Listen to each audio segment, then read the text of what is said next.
Aujourd'hui, je voudrais regarder avec vous un thème qui est très important dans la croissance chrétienne, dans la vie du disciple, et un thème que nous connaissons, mais que nous n'approfondissons pas toujours comme nous devrions. Alors, je vais regarder ça aujourd'hui, probablement le continuer dimanche prochain. Je ne sais pas encore pendant combien de dimanches, puisque quand Eduardo va venir, nous planifions commencer une nouvelle série. Et ce que nous aimerions faire quand Eduardo va venir, c'est de commencer une série sur l'Épître aux Éphésiens. Alors, quand certains d'entre vous, vous l'avez appris, quelqu'un a dit « Ah ouais, mais on a déjà eu cette série il y a plusieurs années. » Peut-être vous en souvenez un petit peu. Mais ce qui a motivé un petit peu le conseil d'église, les anciens, c'est que Dominique Angers, vous vous rappelez, Dominique Angers, il est resté parmi nous pendant 2 ans avant de déménager à Montréal. Et Dominique Angers a sorti un commentaire populaire, enfin populaire oui dans un sens on pourrait dire, mais solide au niveau théologique, avec des questions. C'est une approche un petit peu nouvelle, hein, on pourrait dire, pour la rédaction d'un commentaire, et qui permet aux églises de pouvoir prendre cet outil-là et l'étudier ensemble. Et ce qu'on voudrait, c'est consacrer quelques dimanches à l'Épître aux Éphésiens, et en particulier traiter du thème de l'Église, parce que les églises ont bien souffert de la pandémie, et on aimerait revenir à ce thème de l'Église pour nous recentrer sur ce que la parole de Dieu nous dit à ce sujet. Et on voudrait faire des petits groupes. Alors, c'est compliqué les petits groupes parfois avec la pandémie, mais on pourrait faire un groupe à l'église, en tout cas au moins à l'église, n'est-ce pas Vincent? On n'a pas vu tous les détails, en gardant la distanciation. On pourrait faire un autre groupe sur Zoom aussi, ou peut-être 2 groupes sur Zoom, on ne sait pas trop.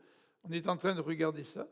Mais si vous êtes intéressé, il faudrait que vous nous le faisiez savoir. Donc ça va durer quelques semaines. Probablement environ 8 semaines, Vincent. On n'a pas déterminé exactement le temps, hein, mais c'est à peu près ça. Donc on vous donne les nouvelles au fur et à mesure que ça avance. On n'arrive pas avec le gâteau tout fait. On vous dit maintenant on met les œufs, maintenant on met la farine, puis voilà, on est en train de faire cuire tout ça, de préparer certaines activités pour la vie de l'Église. Donc ce matin, j'aimerais regarder avec vous ce sujet que nous connaissons tous, mais le regarder un peu plus en profondeur, et j'espère qu'on va le traiter pendant 2, 3, peut-être 4 dimanches. C'est celui de la tentation. Quand j'étais petit, on faisait des jeux de mots avec la tentation. Mais ce n'est pas la tente, plus loin, à Sion, mais c'est la tentation, en un seul mot. Et il ne faut pas que vous me fassiez des reproches à cause de mes jeux de mots, parce que la Bible en fait aussi. Et dans Genèse 3, on a un jeu de mots, on va le voir tout à l'heure. C'est ça qui m'inspire, voyez-vous. Donc on va lire dans Genèse chapitre 3, versets 1 à 6. Et je voudrais vous inviter à regarder la tentation d'Ève, c'est-à-dire mettre l'accent sur la manière dont la tentation a opéré jusqu'au moment où Ève a cédé. Moi, je ne veux pas parler des conséquences ce matin. Je veux surtout mettre l'accent sur l'approche de Satan, son approche initiale, et ensuite l'approche finale, et évidemment la chute d'Ève. Alors on va lire à partir du chapitre 3, versets 1 à 6. Le serpent était le plus astucieux, traduit la Bible du Semeur. Était le plus rusé, certaines versions nous disent, de tous les animaux des champs que l'Éternel Dieu avait fait. Il demanda à la femme, vraiment, Dieu vous a dit, vous n'avez pas le droit de manger du fruit de tous les arbres du jardin.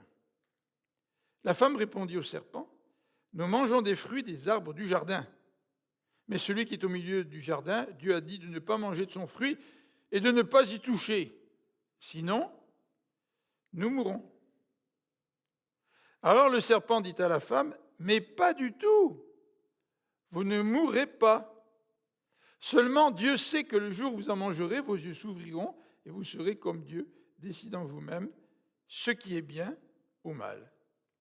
Alors la femme vit que le fruit de l'arbre était bon à manger, agréable aux yeux, et qu'il était précieux pour ouvrir l'intelligence. Elle prit donc de son fruit et en mangea.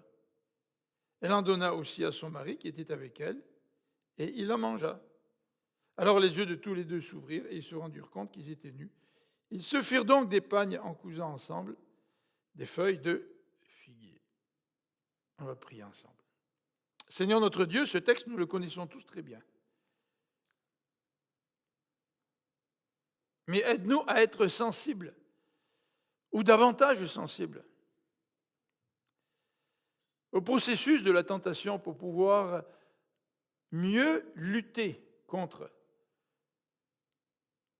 ces tentatives de l'ennemi de nous faire tomber.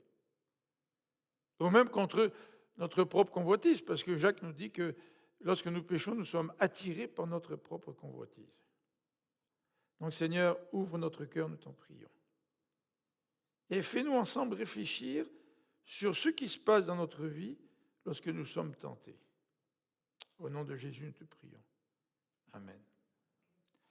Alors si on regarde la tentation d'Ève aujourd'hui, ce n'est pas parce qu'on veut disculper Adam, parce que lui aussi, il a été solidaire avec Ève, il est tombé, mais la discussion qui a eu lieu entre Satan et Ève n'a pas nécessairement eu lieu avec Adam, et c'est la raison pour laquelle je voudrais mettre l'accent sur Ève, mais non pas parce que Ève est plus responsable qu'Adam. En fait, Adam est peut-être le plus grand responsable dans tout ça, parce que c'est lui, nous dit la Genèse, qui a été créé le premier, et il aurait, s'il avait été Jésus-Christ, il aurait dû plaider pour le péché de sa femme et implorer Dieu pour que Dieu lui pardonne. Donc il a complètement failli, et au lieu d'agir ainsi, eh bien, il est allé avec Ève et il a désobéi à son Dieu. Donc, il n'y a aucune allusion à des rapports particuliers entre les genres et les sexes si nous choisissons de regarder la tentation d'Ève. Deuxième commentaire que je voudrais faire, c'est que le thème de la tentation est abordé dans les évangiles ou dans les Écritures à différentes reprises. En fait, on voit des gens qui sont tentés et qui tombent, sans que le texte mette beaucoup d'accent sur le sujet de la tentation, sans que la tentation soit le thème principal du passage. Mais constamment dans la Bible, on voit des exemples de gens qui ont été tentés, qui ont chuté, puis certains qui ont résisté à la tentation. Par exemple, vous avez Joseph qui a résisté à la tentation. Un autre texte très très connu, c'est le texte de la tentation de Jésus. Un autre aussi, c'est celui dans Jacques, qui nous dit que lorsque nous sommes tentés, nous sommes attirés par notre propre convoitise. Et chacun des textes présente certains éléments sur le sujet de la tentation.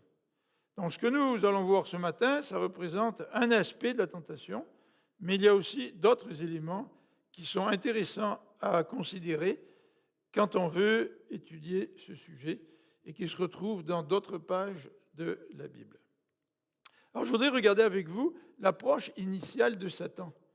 Donc Satan vient parler à Ève. Et dans son approche, nous allons voir de quelle manière Satan s'y prend pour amorcer le processus. Et nous allons voir aussi la réponse de la femme. Parce que la première réaction d'Ève au processus est extrêmement importante. Tout comme notre première réaction à nous, lorsque la tentation débute. Notre première réaction est extrêmement importante. Et on pourrait dire que toute la suite est déterminée par notre première réaction. En tout cas, peut vraiment être déterminée par notre première réaction. Le deuxième élément que je voudrais voir avec vous ce matin, c'est l'approche finale. C'est-à-dire que Satan fait une approche initiale, et une fois que tout ça a été bien amorcé, là, il va plus loin. Et là, il porte son coup fatal, en quelque sorte. Et il procède à ce qu'on pourrait appeler l'approche finale. Donc même si nous ne résistons pas toujours à l'approche initiale de Satan, c'est important de savoir un peu qu'est-ce qui peut s'en suivre pour pouvoir se rattraper, tu sais, et éviter de tomber dans la tentation. Alors, premier élément, donc l'approche initiale de Satan dans les versets 1 à 3. Alors, tout d'abord, Satan, vous savez que c'est l'accusateur. Hein. On ne l'appelle pas Satan dans ce texte, on l'appelle le serpent. Et Satan porte plusieurs noms, Satan, le diable. On l'appelle aussi le serpent ancien dans certains autres textes de la Bible, notamment dans la Genèse. Et quand on lit ce texte, on pourrait se poser quelques questions au niveau exégétique, au niveau de la compréhension. Qu'est-ce qui s'est réellement passé? Est-ce que le diable, Satan, a pris le corps d'un serpent et le serpent s'est mis à parler? Donc, est-ce que c'est une interprétation littérale? C'est toujours des grandes questions qu'on se pose, et parfois, quand on se pose des grandes questions théologiques, on oublie l'essentiel. On n'a pas toujours des réponses aux grandes questions théologiques, mais parfois, on oublie l'essentiel. Mais c'est une interprétation littérale. Donc Satan, il aurait pu très bien posséder le serpent, puis le serpent aurait pu parler, alors qu'un serpent ne parle pas, bien sûr, dans la vraie vie, comme on dit. Ou alors, pensent certains théologiens, ce serpent, c'est une représentation symbolique.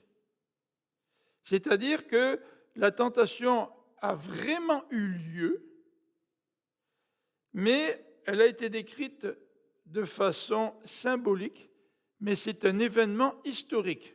Vous comprenez ce que je veux dire, hein? Ce n'est pas parce qu'on parle de symbole que ça ôte tout l'aspect historique de l'événement. Alors les avis sont parfois partagés, mais j'aimerais vous dire que ce matin que ce n'est pas très important de connaître la réponse à cette question. Qu'est-ce qui s'est réellement passé? Est-ce que nous devons prendre ça tout littéral, ou est-ce que c'est une description symbolique qui représente un événement historique? Bon. Alors, ce n'est pas ça le plus important pour nous aujourd'hui. Le deuxième élément, en rapport avec le serpent ou Satan ou le diable, c'est de nous rappeler que Satan, il a été créé par Dieu. Regardez le verset 1er. Le serpent était le plus astucieux de tous les animaux des champs que l'Éternel Dieu avait fait. Donc, ça fait déjà allusion à une vision du monde. C'est-à-dire que dans le monde, il n'y a pas deux forces aussi puissantes l'une que l'autre qui sont en opposition. Ce n'est pas ça la description que la Bible nous fait de la réalité spirituelle. La Bible nous dit qu'il y a Dieu et que Dieu est le créateur. Et que le mal, ce n'est pas une entité qui s'oppose à Dieu, qui serait indépendante à Dieu. On voit ça souvent dans les films. Tu sais. Mais que le mal, c'est le péché qui a abouti à une rébellion. C'est-à-dire que Satan a été créé par Dieu et Satan s'est révolté contre Dieu.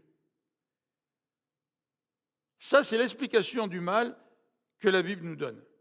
Mais malgré cela, la Bible nous dit que Dieu reste celui qui est en contrôle. Dieu reste le souverain. Et Dieu utilise même le mal pour manifester sa gloire, pour que son plan s'accomplisse. Donc, en quelque sorte, Dieu a toujours le contrôle sur sa création, sur l'univers, même si Satan, qui est une créature, s'est révolté contre lui. Donc la vision biblique n'est pas du tout la même que celle du monde, enfin, que certaines personnes ont dans le monde, c'est-à-dire qu'il y a le bien, qu'il y a le mal, qu'il y a deux forces qui s'opposent continuellement, puis l'être humain doit choisir entre le bien ou le mal. La vision biblique, c'est ça. Dieu est souverain, Dieu est créateur, et quelqu'un dans sa création s'est rebellé, Satan, et c'est ça la définition du péché en quelque sorte. Troisième élément qu'on peut remarquer dans ce passage, c'est qu'on nous dit que Satan est le plus rusé des certaines Bibles, ou le plus astucieux, ou le plus malin, je ne sais pas. Mais là, vous avez un petit jeu de mots dans ce texte entre le mot nu du chapitre 2, Adam et Ève étaient nus puis ils n'en avaient pas honte, et le mot astucieux ou le mot rusé qu'on retrouve ici. Alors, le mot rusé en hébreu, c'est arum, et le mot nu, c'est arom. C'est pas de l'arôme. Vous voyez, le mot est très, très, très, très près. Et des jeux de mots, c'est ça. Les jeux de mots, ça consiste à jouer avec les ressemblances dans les termes. Donc ici, l'auteur certainement, volontairement, a fait un jeu de mots. Ça ne nous aide pas vraiment pour mieux comprendre ce que ça veut dire qu'il soit rusé ou astucieux. Nous, quand on le lit en donnant à ce terme une connotation un petit peu négative. C'est le serpent, là, il faut se méfier un petit peu de lui. Là, est-ce que c'est vraiment ça le sens du passage? Je ne sais pas. Dans d'autres, des commentateurs disent qu'on peut le traduire par prudent. La prudence est une qualité. Mais probablement parce que Satan avait chuté, tout ce qui pouvait être une qualité est altéré par le péché. Et voilà. Donc c'est un petit peu la compréhension qu'on peut avoir, même si on a certainement quelques questions. Alors regardons la première interprétation, la première intervention plutôt de Satan au verset 1. Alors, il demande à la femme, vraiment, Dieu vous a dit, vous n'avez pas le droit de manger du fruit de tous les arbres du jardin. Déjà, on sent que la question n'est pas aussi innocente qu'elle pourrait paraître au premier abord. En fait, il y a déjà une certaine pression qui s'exprime dans le texte. Dans ma version, il est dit « vraiment ». C'est vraiment. Écoute, réfléchis-y bien, parce que c'est peut-être pas comme tu penses. Les choses ne sont peut-être pas vraiment comme tu penses. Vous savez, les petites questions innocentes là qu'on pose, ou qui semblent être innocentes. On a eu un exemple de petites questions qui semblaient innocentes lors du débat des chefs en anglais, qui a provoqué beaucoup de vagues. Mais souvent, il y a des questions qui sont beaucoup moins innocentes que ça paraît au premier abord. Et dans son intervention, le serpent met l'accent sur la privation. Qui d'entre nous aime être privé? Vous aimez être privé? Hein? Ouais, mais tu sais, si tu t'engages avec cette femme pour la vie, tu te maries, il faut que tu dises adieu à toutes les autres femmes. Tu sais.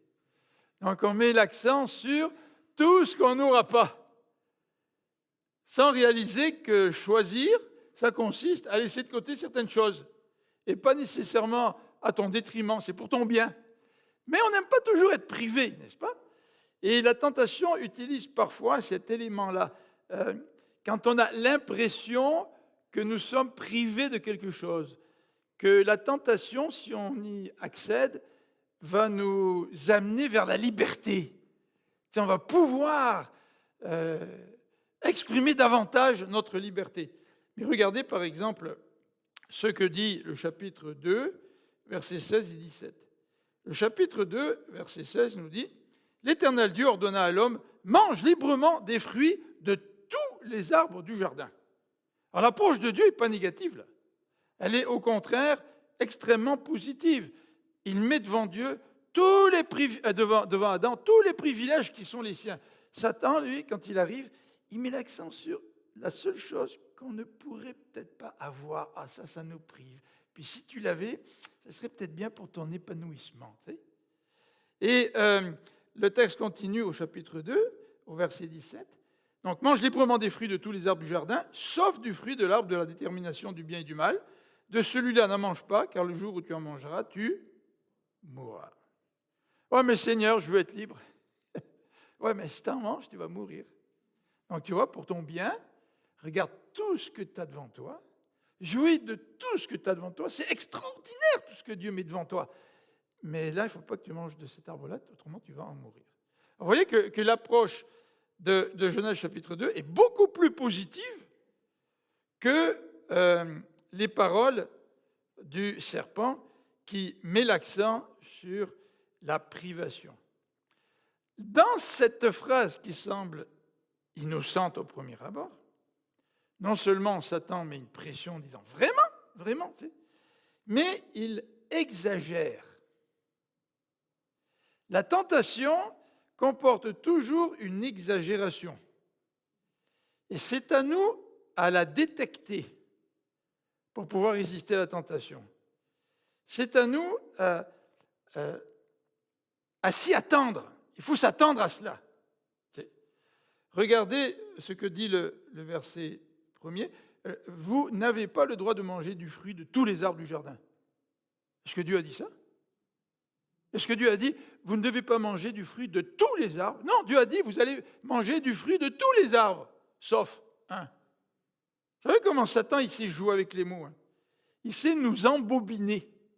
Puis nous avons besoin de discernement pour résister à ce que Satan dit, pour pouvoir identifier ce que Satan dit et ne pas céder devant cette tentation.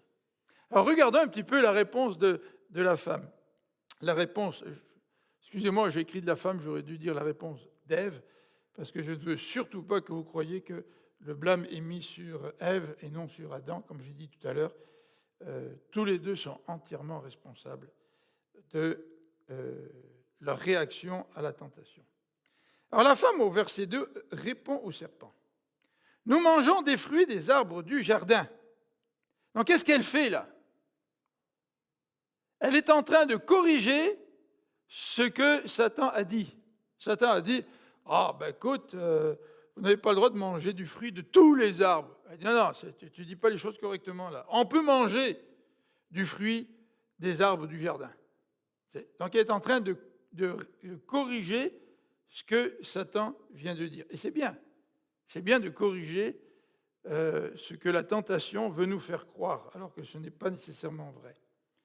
Elle précise même les paroles de Dieu. Regardez, toujours au verset 2. Mais celui qui est au milieu du jardin, Dieu a dit de ne pas manger de son fruit. Ça, c'est tout à fait exact, hein? Elle rapporte les paroles que Dieu a dit. Donc, on pourrait, au premier abord, penser qu'Ève s'y prend bien. Elle va identifier le danger. Puis elle ne sautera pas pieds joints dans le piège. Mais même si elle précise les paroles de Dieu, et c'est bien quand on est tenté de s'appuyer sur les paroles de Dieu. Je veux dire, c'est même essentiel quand nous sommes tentés de connaître la parole de Dieu et de nous appuyer sur ce que la parole de Dieu dit, et non pas d'écarter ce que le texte biblique nous dit, tellement on veut céder à la tentation. Il y a bien des gens qui écartent les textes bibliques, qui trouvent toutes sortes d'interprétations, de raisons, de justifications. Par exemple, on dit telle chose est culturelle, donc elle est plus valable pour nous aujourd'hui. C'est vrai que dans la Bible, il y a des éléments culturels qui ne sont pas valables pour nous aujourd'hui. Mais ce n'est pas une excuse à utiliser quand on ne veut pas accepter un commandement de Dieu. Il faut utiliser cette approche-là quand c'est légitime, et non pas quand c'est une excuse pour notre désobéissance envers Dieu. Alors donc, elle précise les paroles de Dieu, mais elle va, déjà, on voit, qu'elle est sensible à la tentation parce qu'elle va exagérer à son tour. Regardez ce qu'elle dit au verset 2. Celui qui est au milieu du jardin, Dieu a dit de ne pas manger de son fruit et de ne pas y toucher, sinon nous mourrons. Est-ce que Dieu a dit n'y touchez pas?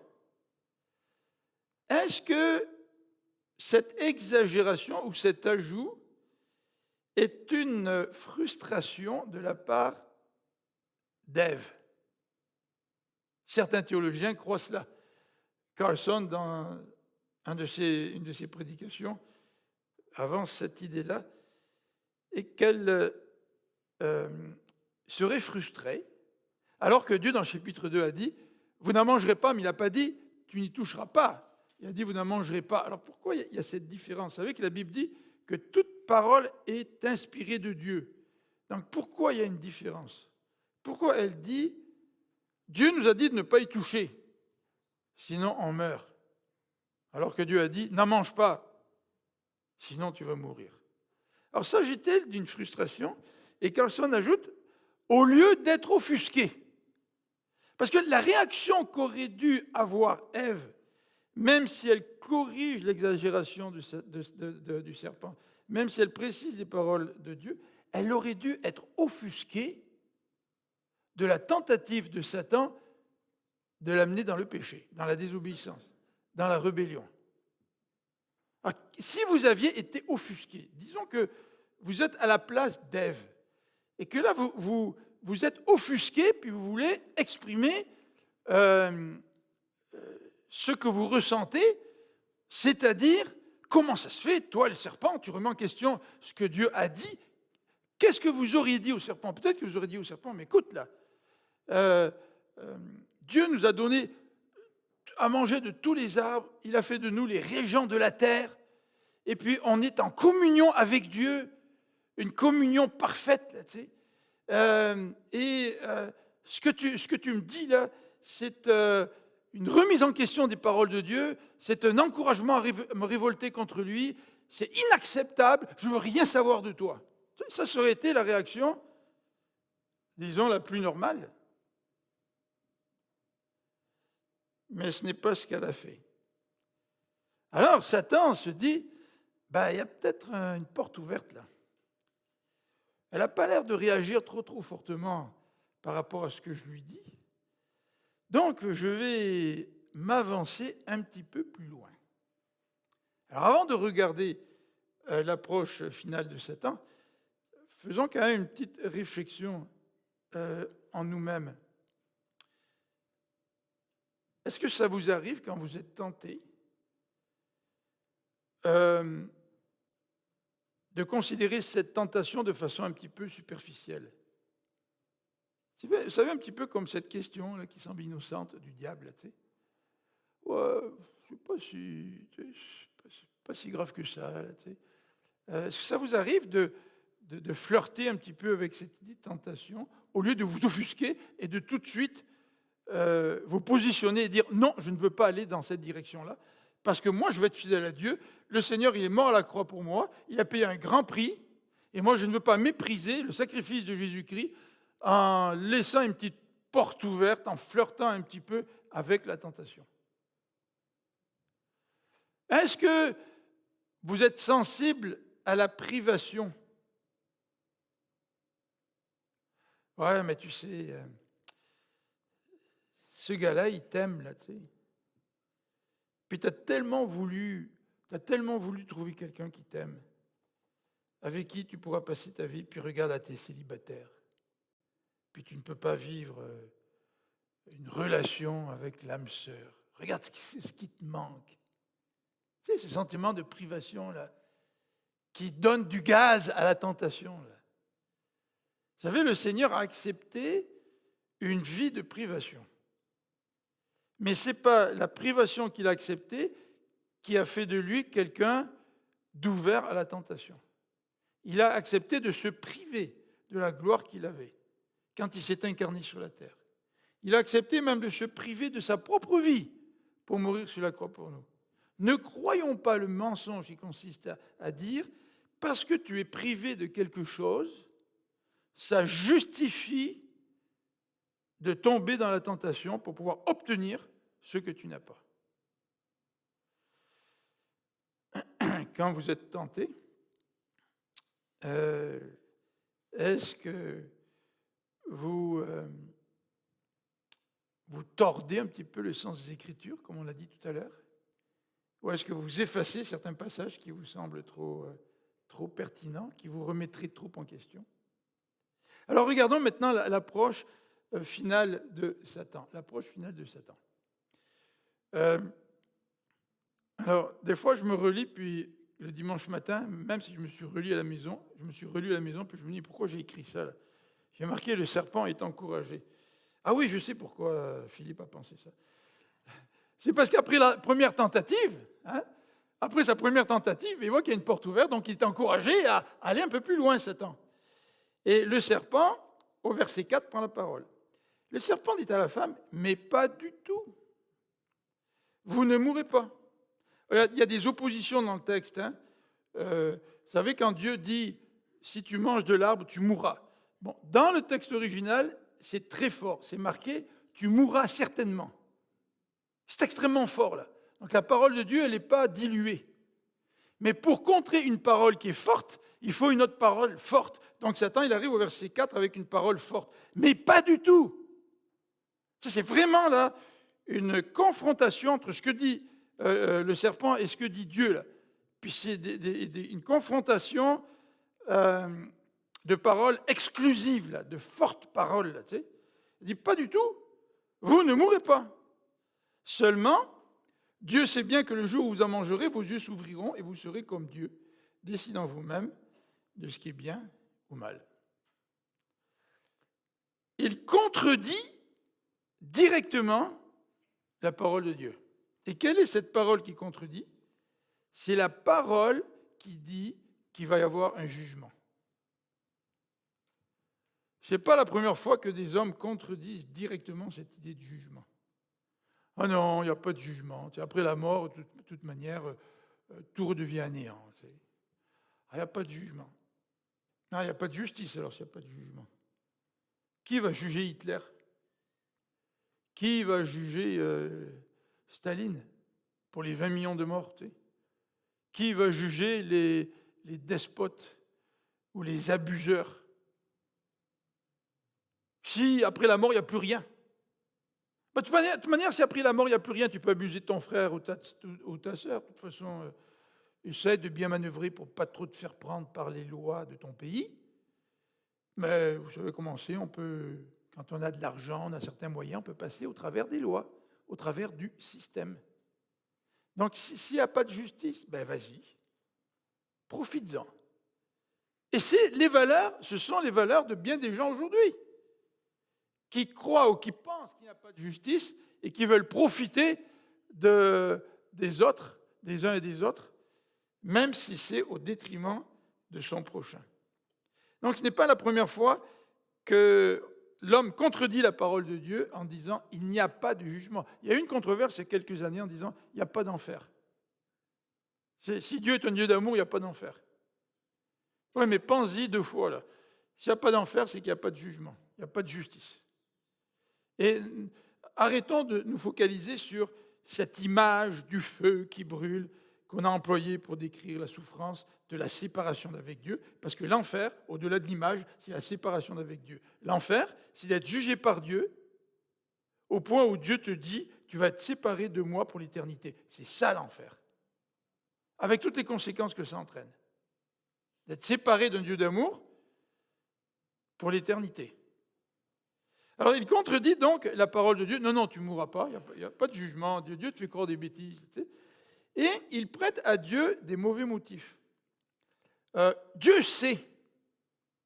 Ah oui, Dieu sait. Ah tiens, Dieu sait, puis il m'aurait caché quelque chose. Oui, oui, Dieu sait que le jour où tu en mangeras, tes yeux vont s'ouvrir. Puis tu seras comme Dieu. Ah tiens, Dieu, il savait ça, puis il ne nous l'a pas dit. Ah, je comprends maintenant pourquoi Dieu nous interdit de prendre du fruit de cet arbre-là. Dieu doit certainement me cacher quelque chose. Vous voyez comment la tentation vient? On prête à Dieu de mauvais motifs. J'aimerais vous suggérer que chaque fois que nous sommes tentés, cet aspect-là n'est peut-être pas très clair dans notre esprit, mais je pense que c'est présent. Parce que quand nous acceptons la tentation, c'est que nous pensons que d'accepter la tentation est meilleur pour nous que ce que Dieu nous dit dans sa parole. Dans les Proverbes, vous savez qu'on parle de l'adultère, on parle du jeune homme qui doit résister aux tentations. Et dans ces situations-là, de façon peut-être intuitive, ça aboutit à croire que Dieu a eu des mauvais motifs envers nous. Ah mais tu vois, Seigneur, il y a tel commandement dans la parole, mais non, moi j'ai un besoin, là je suis privé, c'est difficile, Seigneur. Mais tu n'es pas tout à fait honnête, Seigneur, parce que tu ne me donnes pas ce que je voudrais avoir. Il me semble que ça me ferait du bien, ça. Tu sais. Donc, Seigneur, Ça consiste à douter des motifs de Dieu envers nous, ça. Même si ce n'est pas très clair. On ne le verbalise pas comme ça quand on est tenté, mais c'est ça que ça veut dire.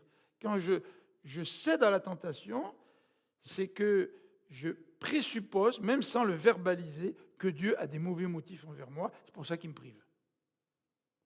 Ça va loin. Hein? Troisièmement, dans ce verset 4, on nous dit vous serez comme Dieu, décidant vous-même ce qui est bien ou mal. Alors, ça, c'est un appel à la rébellion. Hein? Tu vas décider toi-même ce qui est bien, ce qui est mal. Ce n'est plus Dieu qui décide, ce n'est plus Dieu qui te dit ça c'est bien, fais-le. Et ne mange pas du fruit de l'arbre. Mais c'est un appel ouvert à l'indépendance. On va le voir tout à l'heure, à la rébellion. Alors, qu'est-ce qu'il y a de vrai et qu'est-ce qu'il y a de faux dans les propos de Satan? Parce que Satan est assez futé. C'est vrai qu'il est rusé. Il dit la vérité assaisonnée de mensonges. Et quand la vérité est assaisonnée de mensonges, l'ensemble de la salade t'induit en erreur. Vous savez ce qu'on dit là? Il ne faut pas dire des trop gros mensonges, parce que les gens ne mordront pas. Donc il faut assaisonner ton mensonge d'un certain pourcentage de vérité. Je pensais à certains politiciens qui, eux, ont une autre approche au niveau du mensonge. Mais qu'est-ce qui est vrai? Regardez le verset 22 du chapitre 3. Verset 22 du chapitre 3. Dieu dit, « Voici l'homme est devenu comme l'un de nous pour décider du bien et du mal. » Ah, c'est vrai là qu'il y a cette possibilité de décider du bien et du mal. Tu sais. Maintenant, il ne faudrait pas qu'il tende la main pour cueillir aussi du fruit de l'arbre de la vie, qu'il en mange et qu'il vive éternellement. Ce serait terrible que l'être humain pécheur puisse vivre éternellement, tu sais, de cette manière-là. Donc ça, c'est vrai. C'est vrai que en tombant, en cédant à la tentation, dans un certain sens, l'être humain va pouvoir décider du bien et du mal. Alors évidemment, Ève prend ça comme étant un avantage. C'est avantageux pour moi de pouvoir décider qu'est-ce qui est bien et qu'est-ce qui est mal. Mais cette faculté de décider ce qui est bien et mal passe par une brisure dans la relation avec Dieu. Et ça, Ève ne l'avait peut-être pas compris quand elle a été tentée. Mais quel est le mensonge? Le mensonge, j'aimerais vous l'expliquer de cette façon-ci. C'est que Dieu est omniscient. Dieu connaît le bien et connaît le mal dans son omniscience. Mais Dieu n'a jamais pratiqué le mal. C'est un petit peu comme un médecin. Un médecin qui a une connaissance à cause de sa formation en ce qui a trait à toutes sortes de maladies, mais le médecin n'est pas malade. Mais quand toi tu es patient et que tu viens voir le médecin, toi tu connais la maladie parce que tu la vis. Et ce que Ève n'avait pas compris, c'est qu'en désobéissant à Dieu, oui, elle allait connaître le mal, mais elle allait connaître le mal en le pratiquant. Tandis que Dieu, lui, connaît le bien et connaît le mal, mais lui ne pratique pas le mal. Un peu comme un médecin qui est en bonne santé et qui reçoit donc son patient qui, lui, est malade.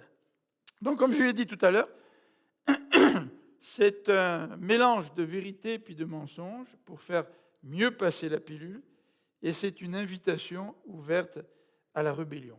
Alors, regardons la réaction d'Ève, et on va terminer avec ça, au verset 6 et 7. Versets 6 et 7. Alors la femme vit que le fruit de l'arbre était bon à manger, agréable aux yeux, et qu'il était précieux pour ouvrir l'intelligence. Elle prit donc de son fruit et en mangea. Elle en donna aussi à son mari qui était avec elle, et il en mangea. Alors les yeux de tous deux s'ouvrirent, et ils se rendirent compte qu'ils étaient nus. Ils se firent donc des pagnes en cousant ensemble des feuilles de figuier. Voilà, déjà, on voit la conséquence du péché. Ils s'habillent tous les deux parce que la nudité était l'expression d'une transparence, d'une relation parfaite. Et aujourd'hui, il y a bien des gens qui veulent retrouver ce genre de relation, en oubliant que si dans notre nature nous sommes pécheurs, même si nous allons dans des camps de nudistes, ce n'est pas ça qui va créer cette transparence l'un envers l'autre. Vous savez, parfois, dans nos églises, au nom de la transparence, on est prêt à raconter n'importe quoi, sans réaliser que le péché est encore là, et que ce n'est pas toujours bon d'être entièrement transparent. Dans Romains, il nous parle des péchés qu'on commettait autrefois et dont on rougit aujourd'hui. Ah ben non, moi je vais être transparent, tu sais. Ah, moi je vais te parler de tous les péchés que j'ai fait avant de me convertir. Puis là, pourquoi j'ai divorcé avec ma femme. Qu'est-ce qui s'est passé entre nous deux? Moi, je ne sais pas si j'ai envie de savoir tout ça, moi, tu sais. La transparence, quand le péché s'en mêle, c'est peut-être pas aussi bon que ça. Alors, toujours est-il, ce verset parle un petit peu de la conséquence du péché, mais il nous dit, au verset 6, que la femme vit. Elle a vu. Ève a vu. Faisons attention à la vue. Nous voyons toutes sortes de choses aujourd'hui. Nous voyons la manière dont les gens d'Hollywood vivent. Nous voyons l'exposition de la sexualité partout. On est dans une société hyper sexualisée. Et on voit beaucoup de choses. Jésus a dit que si ton œil pour une occasion de chute, arrache-le puis jette-le. Il vaut mieux rentrer borgne dans le royaume de Dieu que d'être séparé avec Dieu pour l'éternité. Mais ça passe aussi par la vue. Puis la femme a vu. Et la vue, c'est un sens. Et elle a mis l'accent sur l'impression que toute la description de Satan lui donnait. Elle a mis l'accent sur l'impression qu'elle avait de tout ça. Au lieu de mettre l'accent sur l'instruction, sur la parole de Dieu. La parole de Dieu nous permet d'aller plus loin que l'apparence, plus loin que ce que nous pouvons voir au premier abord. Et pour pouvoir résister à la tentation, il faut développer cette faculté-là de voir au-delà de ce que la tentation peut nous présenter. Et de voir la souffrance, par exemple, de ceux qui vivent dans le péché. De voir le désastre de leur propre vie, même s'ils ont énormément d'argent, même si l'image qu'ils présentent est toute dorée. Mais c'est peut-être que du vernis, ce doré-là. Donc, elle est attirée par l'utilité de cet arbre. Regardez, elle considère ça comme précieux. Oui, Seigneur, tu vois, là, si j'accepte cette proposition dans les affaires, je vais faire tellement d'argent là que je vais sortir de mes dettes. Et puis, je vais payer ma maison plus vite. Puis, je vais peut-être pouvoir m'accorder des vacances dans le sud. Ça fait tellement longtemps que je le mérite. Ah, c'est précieux, c'était. Et là, parce que tu mets l'accent sur ce que tu vois, sur tes impressions premières, tu ne vois pas le prix à payer derrière. Tu ne vois pas que si tu rentres dans cet accord-là, tu devras faire des compromis avec ta foi, avec tes futurs associés, par exemple. Mais nous sommes attirés par ce qui, apparemment, est précieux. Que Dieu nous donne la facilité de voir au-delà de l'apparence. Vous savez, ça arrive souvent, par exemple, quand des jeunes veulent se marier, ou même des moins jeunes, mais les parents, la famille, ils ont comme une intuition que ça ne marchera pas bien. Puis ils veulent avertir les gens en question. Et puis les gens en question sont tellement en amour par-dessus la tête qu'ils n'entendent rien. Mais rien de rien. Et quelques années plus tard, quand il y en a un des deux qui vient, qui retourne à la maison et qui pleure, qui cherche conseil. Puis on se mord la langue pour ne pas dire « je te l'avais bien dit ». Ce n'est pas l'expression à dire dans ces contextes-là. Nous sommes attirés par l'utilité que nous voyons dans la situation et aussi par le besoin que nous voyons. Ah, moi j'ai besoin d'être intelligent, d'avoir mon intelligence qui s'ouvre. Le fruit permet d'ouvrir l'intelligence, dit le texte. Ah, moi j'ai besoin de ça. Et la société te met tellement l'accent là-dessus, comment j'ai dit tout à l'heure, tu as besoin, tu en as besoin, tu le mérites. Ben ouais, écoute, si je le mérite à un moment donné, il faut bien que je mette la main dedans. Je vous ai cité un exemple, et je vais terminer avec ça. Euh, Tiré, je crois, c'est des fables du docteur White, docteur de la jungle, un missionnaire. Comment ils attrapent les singes, vous vous rappelez? Je vous l'avais déjà dit, je pense, comment ils attrapent les singes. Ils mettent des barils. Je ne sais pas s'il y a des frères et sœurs qui viennent d'Afrique, là peut-être que vous avez vu ça, peut-être que vous allez dire Philippe lui dit n'importe quoi, mais en tout cas je vous rappelle, je vous donne l'histoire du missionnaire. Je ne sais pas si ça se pratique encore aujourd'hui, mais vous mettez un baril rempli de cacahuètes, et puis donc il est assez lourd, là tu ne peux pas le porter, le baril, il t'en allé avec, puis tu fais un trou pour que le singe puisse passer suffisamment sa main dedans. Et, voilà. Puis une fois que tu attrapes ta poignée de cacahuètes, là, ou d'arachides, ou je ne sais pas trop quoi, puis tu veux le ressortir, tu ne peux pas.